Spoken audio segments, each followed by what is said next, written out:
Boa noite, meus queridos irmãos da Primeira Igreja Batista de Montemor e a todos que acompanham o nosso canal do YouTube, com as mensagens, com os momentos de oração, de adoração ao nosso Deus. Hoje é quinta-feira, não é diferente para nós. Nós estamos adorando o nosso Deus e convidamos todos os irmãos a participarem desse momento tão especial de adoração. Nós vamos ler o Eclesiastes 7, verso 14, e vamos meditar nesse texto, nesse momento, mas antes eu quero orar a Deus pela sua vida, pela vida da igreja de uma forma bem geral, pelas nossas necessidades, e também orar pelo nosso país. Estamos passando por um problema que nem é só do Brasil, é mundial, mas nós também temos os nossos problemas particulares, não é verdade? Temos que colocar tudo isso diante de Deus. É momento de clamar, de gemer diante de Deus, como Êxodo diz, né? Com relação ao povo de Deus, quando estava sofrendo lá no Egito e eles buscaram o Senhor. Vamos orar ao nosso Deus nesse momento. Bondoso Deus, nós o amamos e nós o agradecemos pelo teu amor, pela bondade do Senhor. Muito obrigado, meu Deus. O Senhor tem cuidado de nós sempre. Nós somos gratos pela tua palavra, nós somos gratos, Deus, pela a obra e salvação de Jesus Cristo a nós. Nós somos gratos, meu Deus, pela nossa redenção. E obrigado, meu Deus, porque o Espírito Santo do Senhor habita em nós. Obrigado pelas promessas, ó Deus, que deixou para nós, promessas eternas, promessa, Deus, de vida e não de morte. Muito obrigado, Senhor. Consola-nos nesses dias difíceis, visita-nos, ó Deus, com misericórdia, com paz, e ajuda-nos, ó Deus, a vencer esses desafios que têm assolado, muitas vezes amedrontado, ó Deus, o teu povo, e não só o teu povo, mas todo o mundo. Ajuda-nos, ó Deus, porque nós queremos viver para a tua honra e para a tua glória, e queremos viver, ó Deus, sob a tua direção somente. Nos ajude, nos abençoe e nos dê boa direção. Visita, Deus, aqueles que estão enfermos, seja com eles, Deus, com as famílias, ó Deus, consola, seja também com aqueles que estão enlutados, ó Pai, visita, Senhor Deus, com graça e misericórdia. Deus, coloca arrependimento no nosso coração, perdoa os nossos pecados e nos dê fé e santidade, ó Deus, para continuarmos firmes e sempre confiantes no Senhor. Em nome de Jesus, amém. Deus abençoe a todos os irmãos, e que Deus sempre prepare o nosso coração para nós servirmos a Ele com graça e sempre com fidelidade também. O texto que eu quero meditar está ali no verso 14 de Eclesiastes 7, e ele diz assim: todos os dias, os dias forem bons, aproveite-os bem, mas quando forem ruins, considere. Deus fez tanto um quanto o outro, para evitar que o homem descubra qualquer coisa sobre o seu futuro. Dá para perceber que, na verdade, nós estamos sendo chamados à atenção de que todas as coisas pertencem a Deus, todos os dias estão nas mãos de Deus, todo o tempo. Aqui dias pode ser entendido por um tempo, que pode ser curto, pode ser longo, tanto bom quanto ruim. O fato é que ambos eles pertencem a Deus, eles procedem de Deus, porque Deus é soberano, Ele está acima do diabo, Ele está acima de Satanás, e Ele a esses domina e controla. Tudo está sob a direção de Deus, a história do mundo, a vida eterna, tudo faz parte do plano eterno do nosso Deus. Na semana passada, eu fiz um breve comentário sobre esse texto, que havia sido passado no nosso grupo do WhatsApp por um membro da nossa igreja. Naquela ocasião, lendo todo o texto, todo o capítulo 7, eu preguei também na semana passada, na quinta-feira passada, os versos 11 e 12, que fala de sabedoria e bens, mas que a sabedoria ela deve preceder, ela está adiante, na verdade, dos bens, para que a gente possa conduzir os bens com sabedoria.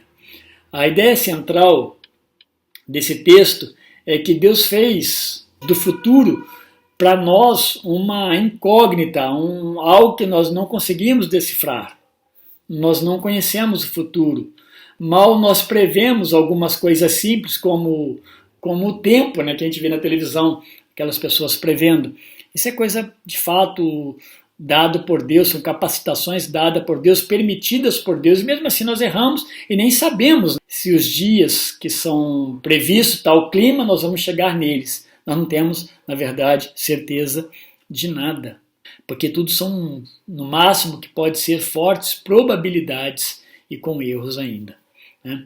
A primeira instrução que o verso nos traz, o verso 14 nos traz e nos lembra, é de aproveitarmos os dias bons. Está chamando a nossa atenção para isso. O que são dias bons? Pensando com a mente de um judeu daquele tempo de Salomão, trata-se de dias de paz. O judeu pensava assim, dias, por exemplo, sem guerras, e, por consequência, dias também de fartura, de boa produção, de compra, de venda, de negociações. Dias também, de uma forma mais abrangente, dias de chuvas. Também dias que prevaleçam a justiça no meio do povo. Dias que para eles expressavam o cuidado, sempre, na verdade, o cuidado de Deus sobre o seu povo. O que são dias bons para você? O judeu, ele aprendeu com o próprio Deus que o dia bom para ele era quando toda a comunidade estava caminhando sob suas bênçãos. O povo, a nação, estava sendo abençoada por Deus. Ela estava buscando a Deus e caminhando segundo a vontade de Deus. Na verdade, são essas as instruções que Deus dá desde a lei, lá atrás, para Moisés, que enquanto o povo vivesse em obediência a ele, esse povo seria abençoado em tudo. Todos nós desejamos dias bons. É normal e devemos orar por tais dias. Para nós cristãos, não deve diferir muito da visão que o judeu tinha ali no Antigo Testamento. Dias bons são favorecimentos sempre de Deus para conosco, quando podemos desfrutar todo o seu cuidado e proteção, sempre dentro de um ambiente de paz, um ambiente pacífico. Por outro lado, por vivermos em um mundo de instabilidade devido à queda, nós somos povo pós-queda. Por causa disso, nem todos os tempos são bons como nós desejaríamos que fosse. Mas a orientação é que os dias bons concedidos por Deus devem ser aproveitados por nós. E aqui eu convido a voltar ao verso 12, que nós lemos, na verdade, semana passada, aqui de Eclesiastes 7, quando nós somos advertidos por Salomão, e obviamente inspirado por Deus, a viver sabiamente. A ideia é que não podemos desperdiçar os dias prósperos. Talvez seja essa a melhor tradução para dias bons. Eles não serão constantes, eles não estarão sempre presentes. E, portanto, o uso, o aproveitamento, ele vai exigir sabedoria de nossa parte. Para exemplificar isso que eu acabei de afirmar, eu chamo sua atenção como um bom exemplo, que entendo, daquilo que José fez lá no Egito, naqueles 7 anos de fartura, de prosperidade, que na verdade eles antecederam outros 7 anos de extrema pobreza. Está lá em Gênesis capítulo 41. José ele foi avisado por Deus do que aconteceria no futuro próximo. Ora, nós estamos falando justamente disso. Nós não sabemos o que virá daqui a um segundo. Mas Deus revelou a José, fazia parte dos planos de Deus, tudo que estava acontecendo, tudo que aconteceria. Na verdade, tudo faz parte do plano maior de Deus. Então, José precisava aproveitar aquele tempo com muita sabedoria. Dessa forma, ele, sob a sábia direção de Deus, ajuntou alimento nos dias bons para todo o povo, a fim de deles poderem enfrentar os outros dias maus, que na verdade tratava-se de anos. Se vocês lerem a história, verão que Deus estava na condução desse tempo, tanto da prosperidade quanto dos dias maus. Usar bem os melhores dias é extrair o que de melhor eles podem proporcionar-nos. Mas fique bem atento, preste muita atenção, dentro sempre de uma perspectiva divina. E aí nós estamos pensando ética e moral. Muita gente aproveita os dias maus quanto os dias bons, né, agem de uma forma errada, fora da vontade de Deus, ética e moralmente. Talvez querendo se livrar dos dias maus e talvez fazendo mau proveito dos dias bons. Ainda que Salomão deva estar tratando de prosperidade unicamente aqui como bens, provavelmente como aquisições, dinheiro, material, nós sabemos que os dias bons alcançam muitas outras áreas do nosso viver, não somente a prosperidade financeira.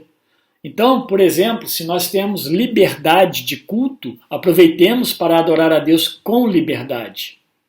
Se temos tempo de descanso maiores que os normais nesses dias de home office e assim por diante, aproveitemos para o tempo que sobra, é isso que eu estou dizendo, ou mesmo trabalhando para estarmos mais juntos da nossa família, para instruirmos os nossos, a nós mesmos nas Escrituras, mas os nossos também serem bem mais alicerçados na palavra de Deus. É cuidar bem da nossa família, cuidar com sabedoria. Se estamos recebendo pagamento com regularidade, tudo em dia nesses dias difíceis, usemo-lo sob a direção de Deus. E isso é sabedoria. Então perceba que aproveitar os dias bons não nos isola da interferência de Deus, nunca. Ao contrário, os tempos de prosperidade, eles procedem, obviamente, de Deus, mas não são todos os dias. Nem todo o tempo é tempo bom e é tempo de prosperidade.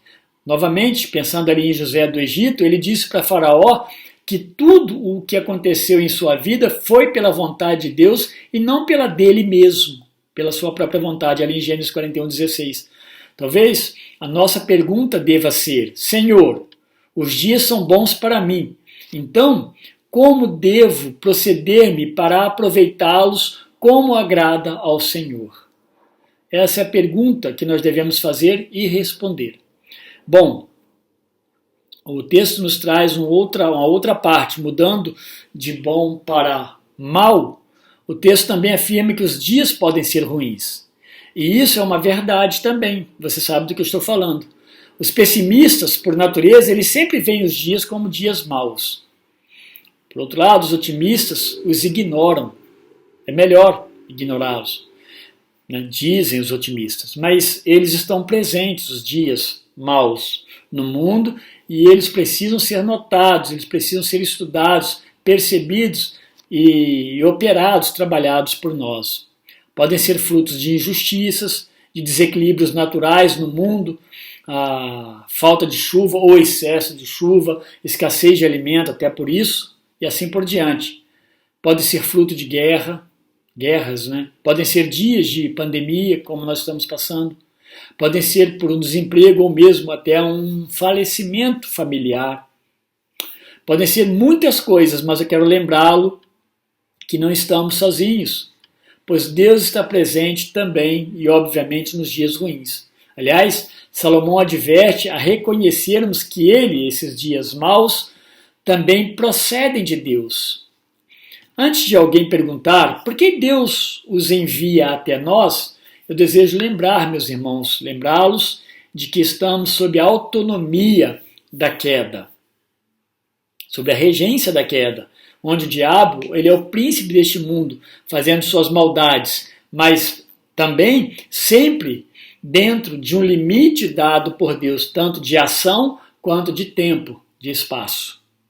Em dias difíceis, os desesperados eles tomam ações impensadas, considerando aquilo que veio em sua mente e muitas vezes os sentimentos que prevalecem no seu coração. Mas isso é perigoso nos dias maus, tomar tal decisão.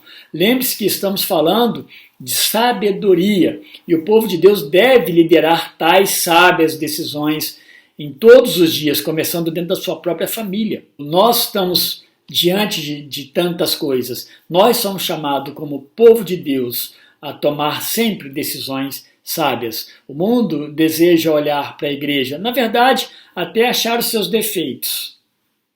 Mas que tal o mundo olhar para mim, para você, para a igreja de uma forma mais ampla e ver que a igreja é sábia nas suas decisões?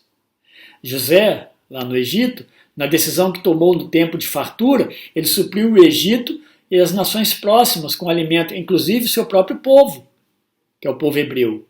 O texto aqui de Eclesiastes diz primeiro que devemos aproveitar os dias prósperos, mas, em seguida, considerar, reconhecer os dias ruins, que eles existem, que eles estão presentes, que eles são uma realidade, e não desconsiderá-los. Ambos exigem sabedoria, os dias maus e os dias bons. Os dias maus e em dias maus sempre aparecerão os otimistas que irão dizer: está tudo bem, pense positivo que as coisas vão melhorar. Isso, meus irmãos, é desconsiderar a realidade dos dias que são maus. Portanto, não buscar a direção de Deus como solução. É uma solução caseira e errada. Mas a questão final é que o próprio Deus nos impediu de saber qualquer coisa sobre o amanhã, sobre o futuro. Se planejamos um médico ou viagem, não sabemos nem se estaremos vivos. Olha que coisa interessante. Ou mesmo, nada diferente acontecerá no mundo.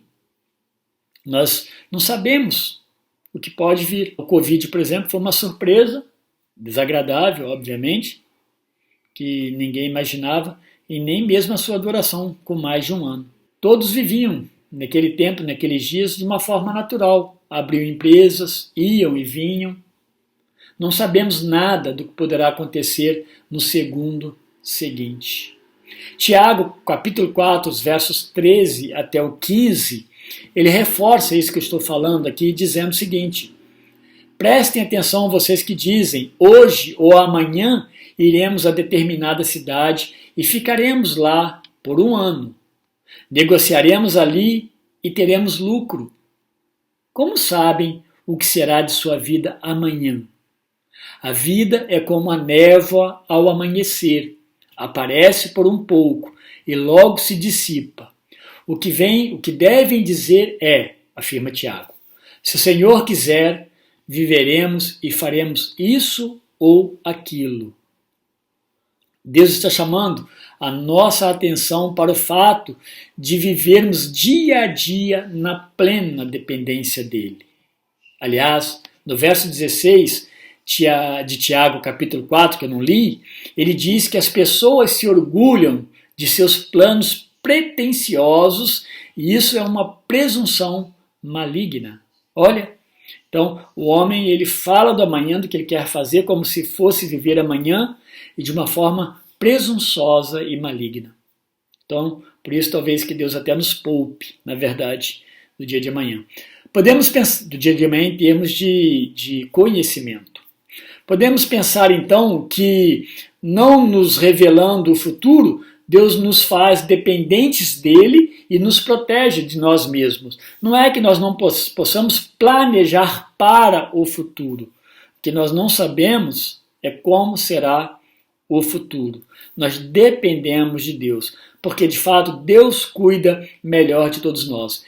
Ele respondeu para Salomão, ali em 2 Crônicas 7, que quando houvesse pragas, quando houvesse estiagem ou fome sobre a terra, Israel deveria ir orar e pedir misericórdia a Deus para que ele cessasse as pragas e enviasse chuva e produção sobre a terra. A suma, então, ou o resumo é o seguinte: sirva a Deus na prosperidade e na falta. Ele sabe de tudo, então consagre-se a Ele e confie nele. Espere somente nele, tanto nos dias bons quanto nos dias maus. Eu quero encerrar com um texto ali de Êxodo, capítulo 3, 23 a 25, porque ele expressa o auge de dias ruins para os judeus como escravos ali no Egito. Eles clamaram a Deus, porque Deus estava nesse sofrimento. E Deus então proporcionou dias bons para aqueles homens, para aquelas vidas que clamaram a Ele. O texto diz o seguinte: e aconteceu depois de muitos dias que, morrendo o rei do Egito, os filhos de Israel suspiraram por causa da servidão e clamaram. Alguns textos dizem que eles gemeram. E o seu clamor subiu a Deus por causa de sua servidão. E ouviu Deus o seu gemido, e lembrou-se Deus da sua aliança com Abraão, com Isaque e com Jacó, e viu Deus os filhos de Israel, e atentou Deus para a sua condição.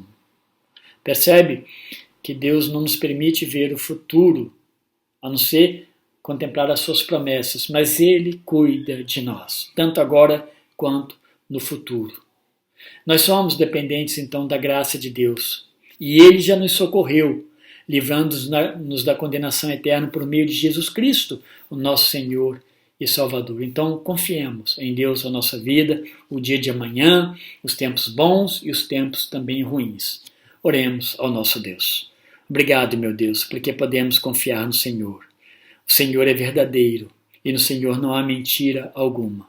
Então ajuda-nos, ó Deus, a esperarmos tão somente no Senhor, tanto nos momentos de fartura quanto nos momentos de falta. Ajuda-nos a confiar no Senhor e esperar a eternidade, ó Deus, o momento em que nós viveremos para sempre com o Senhor. E é no nome de Jesus que nós oramos, agradecidos. Amém. Deus abençoe a sua vida, meu querido irmão, e seja Ele o condutor, o único condutor de toda a sua vida e de todo o seu viver. Deus o abençoe.